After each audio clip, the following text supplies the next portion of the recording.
Hi friends, నీటి కథలు చెప్పు. ఈ చెట్టు గుర్తుపట్టగలరా? బోన్సాయి చూడండి, కింద మండకు ఒకే మండకు 4 ఇంకోటి 2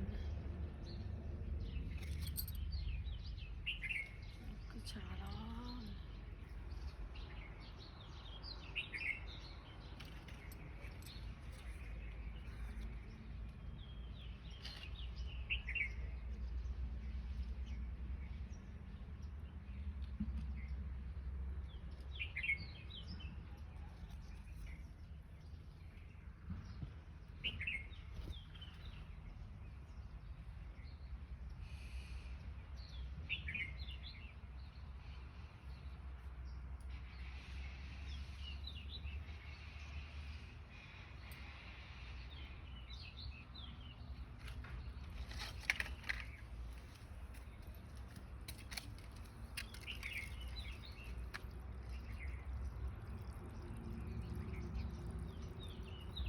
చెట్టు ఎందుకు గుర్తుపట్టగలరా?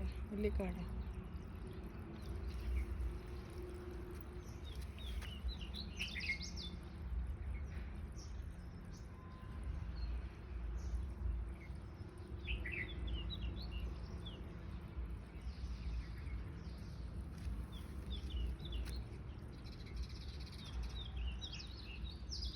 ఇంటి గుల్లి పువ్వు చూడండి, ఇప్పుడు ఇప్పుతుంది. దీంట్లో కేసరాలు, పెటల్స్, ఇందులోనే విత్తనాలు తయారవుతాయి. గుల్లి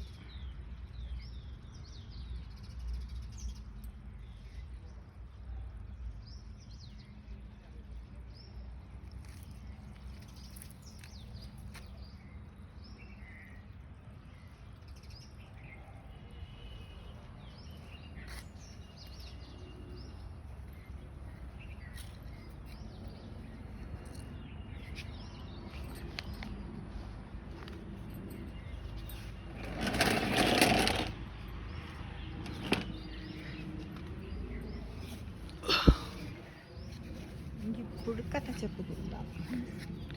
సండే స్టోరీ టెల్లింగ్ టైం. అదే శీర్షికను నీటి కథలు అనే శీర్షికగా మార్చుకున్నాం కదా ఈ మధ్యకాలంలో మిత్రము. అందరూ బి అటెన్షన్గా సావధానంగా వినండి. మరి ఏంటిది? అమ్మ భాష. అమ్మ భాష అదే మన మాతృభాష. ఏమిటది? తెలుగు. ఆ మాతృభాష గొప్పతనం గురించి, గొప్పతనము, గొప్పదనము కదా తెలుసుకుందాం. కథ మాతృభాష గొప్పదనం. రవి ఒక ప్రైవేట్ స్కూల్లో 9వ తరగతి చదువుతున్నాడు. ఆ స్కూల్లో ఇంగ్లీష్ మాట్లాడితే తెలివైన పిల్లలుగా భావించే వాతావరణం ఉంది.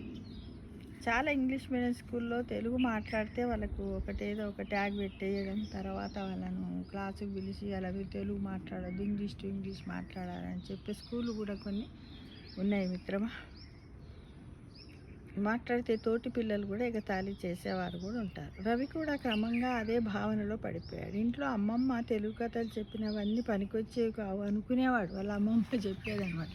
అమ్మమ్మ నాయనమ్మలు అంటే తెలుగు కథలు చెప్తారు కదా. ఒకరోజు అనితా టీచర్ క్లాసులోకి వచ్చి, పిల్లలు రేపు అంతర్జాతీయ మాతృభాషా దినోత్సవం, మీకు తెలుసా?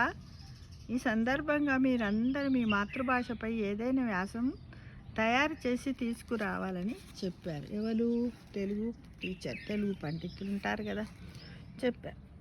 దాంతో రవి అయోమయంలో పడ్డాడు. మాతృభాషపై నేను ఏమి తయారు చేయగలను అని అనుకున్నాడు మనస్సులో. అంటే వాడికి ఇంట్రెస్ట్ లేదు కదా. ఓ టీచర్ రాసుకురమ్మంటూ నేను ఏం చేయాలి? ఇంటికి వెళ్ళాక కూడా అదే ఆలోచన. దాంతో వాళ్ళమ్మ, ఏమైందిరా నిశ్శబ్దంగా ఉన్నావు అని అడిగింది. ఏందిరా సైలెంట్గా ఉన్నావు, మొహమంతా అలా మాడిపోయి ఉన్నావు అని మనం అడుగుతాం కదా మామూలుగా. పిల్లలు స్కూల్ నుంచి వచ్చిన తర్వాత హ్యాపీగా లేకపోతే, ఏది మాట్లాడకపోతే అడుగుతూ ఉంటాం కదా. అలా అడిగిందనమాట. అప్పుడు విషయం అంతా చెప్పాడు. ఓ సింతేనా, వెళ్ళి అమ్మమ్మని అడుగు, ఆమెకు తెలుగు అంటే ప్రాణం అంది. ఆ మాటతో రవికి ఒక్కసారిగా ఉత్సాహం వచ్చింది. వెంటనే అమ్మమ్మ దగ్గరికి పరిగెత్తుకుంటూ వెళ్ళి, అమ్మమ్మ అమ్మమ్మ అమ్మమ్మ ఎక్కడున్నావు ఎక్కడున్నావు, నీకు తెలుగు భాష అంటే ఇష్టమా అని అడిగాడు. ఆ మాటతో ఆమె కళ్ళలో మెరుపు మెరిసింది. నానా నానా, భాష అంటే మాటలు కాదు, మన భావాలు, మన చరిత్ర, మన సంస్కృతి అన్నీ అందులోనే ఉంటాయి. నేను చిన్నప్పుడు మా ఊర్లో జానపద పాటలు, కథలు విని పెరిగాను. వాటి ద్వారా జీవితంలో ఎన్నో తెలుసుకున్నాను అన్నది అమ్మమ్మ ఉత్సాహంగా, ఆనందంగా మనవడితో. ఆ రాత్రి రవి వాళ్ళ అమ్మమ్మ తన జీవిత కథ చెప్పింది. చదువు లేకపోయినా జీవితాన్ని అర్థం చేసుకుని కుటుంబాన్ని నడిపిన విధానము రవిని ఆశ్చర్యపరిచింది. అమ్మమ్మ ఎక్కువ చదువుకోలే, ఎందుకంటే 3-4 తరగతిలో చదివించేవాళ్ళు కదా.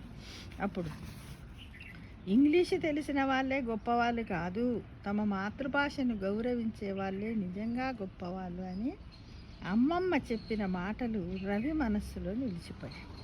మరుసటి రోజు రవి స్కూల్కు ఒక కథ రాసి తీసుకెళ్ళాడు. అది అతని అమ్మమ్మ జీవిత కథ.